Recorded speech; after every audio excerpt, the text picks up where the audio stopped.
Let's get to Francesco Curto, Global Head of Research at DWS. Francesco, let's just focus on this market reaction here because the S&P now, back to the best level we've seen in about 3 months. I think the Nasdaq 20% off its June lows. Even the European markets, the best levels we've seen in 2 months here. Is the bear market over? It's too early to say if the bear market is over. I mean, clearly, what is over is that, we have seen the first 6 months, those speculative assets being, coming down significantly. And that has been, a main driver of this bear market. Now we are seeing, technology bouncing back strongly. I think that, the story on inflation is still not clear.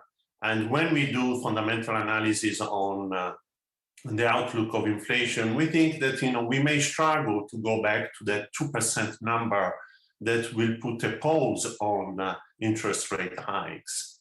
And that is going to be potentially still, something over marginally negative for, for equity markets. But companies are starting to deal with these new environments and, they are delivering.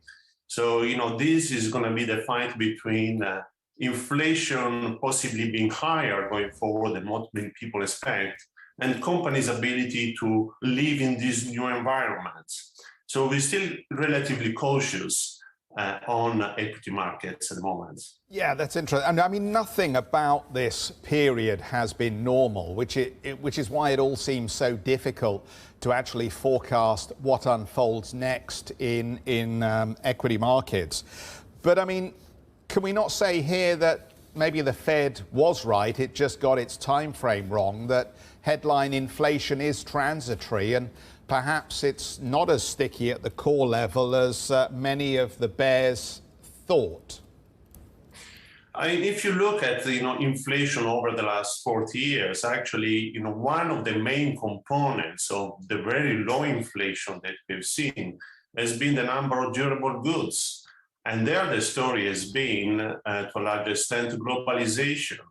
Now we hear about disruptions in the supply chain, and we hear that countries need to reinvest locally in order to boost their defense, and that cannot be a positive for inflation. So if all of a sudden this main driver of low inflation over the last 40 years is not over, and then we add other issues relating to the investments that are required on environment and many other elements, you come out with an outlook that instead of having inflation at maybe 2%, you're going to have inflation at 2.5, 3%.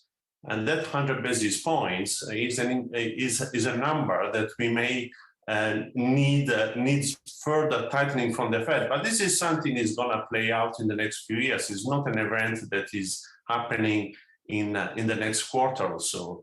But this is what the market is clearly not considering, because market is pricing, I think that by February, a peak rates around 3.4% or something like this. This is possibly not enough for that inflation outlook.